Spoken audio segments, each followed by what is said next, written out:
At least 3 people were killed, including a child, and several injured following Russian attacks on Kyiv overnight. Fires also erupted in 2 districts of the Ukrainian capital, according to local authorities.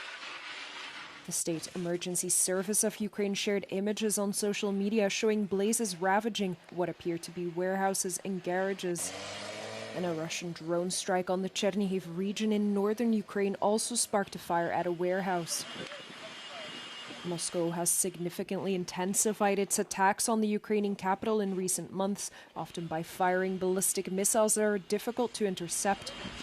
On its end, Kyiv has retaliated with firing a record number of drones at Russia.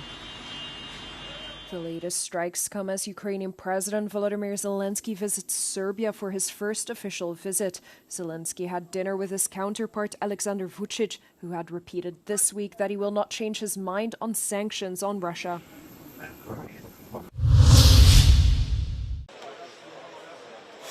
Ukrainian President Volodymyr Zelensky received an honor guard welcome on Saturday, kicking off his official visit to Serbia.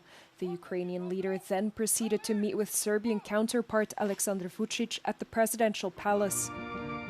The talks come as Ukraine seeks to strengthen international support amid Russia's ongoing and intensifying strikes.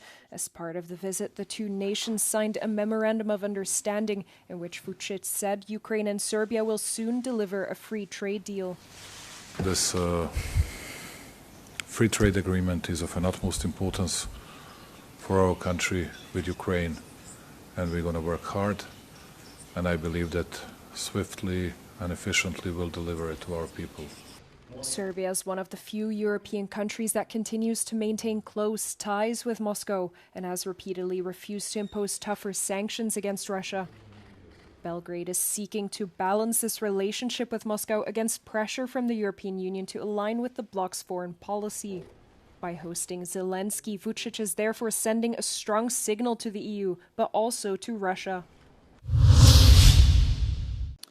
On this vote, the United States Senate has approved a major sanctions package targeting Russia's energy revenues. This includes Russian officials, oligarchs, financial institutions, and the so-called shadow fleet.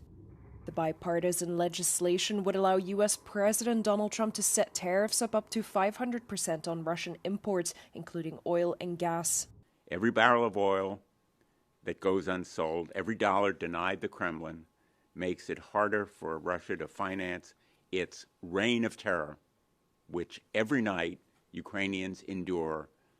Russia has waged war against Ukraine for far too long, and this bill assists President Trump in his noble efforts to bring it to a close. This legislation was deeply important to my brother, Lindsey, and I'm grateful that this bill has achieved such a wide coalition of support. The legislation now heads to the House of Representatives, although a vote there will not take place until at least early September. If adopted into law, Russian President Vladimir Putin himself would be among those targeted by the sanctions, as well as other top officials.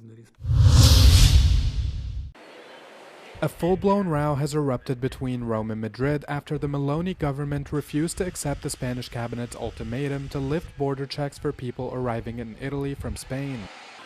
The measures came into effect on Saturday morning and are set to remain in place until 7 September. The Spanish government said its retaliatory measures mimic those of Rome's, meaning now Italian nationals arriving to the Iberian country by land, sea, or air will be asked to show an identity document, and non-EU nationals arriving from Italy will also be asked to present their Schengen visas or residence permit cards. Madrid added to the complications by detailing that Italian citizens arriving must present new issue identity cards in electronic format, warning that old paper cards would not be considered valid documents. Italy first imposed these measures against Spanish travelers following last week's influx of migrants into Spain's North African exclave of Ceuta and will run to at least 50 in August. Spain denounced the measures, calling them contrary to the interests of the EU and discriminatory to the Spanish population.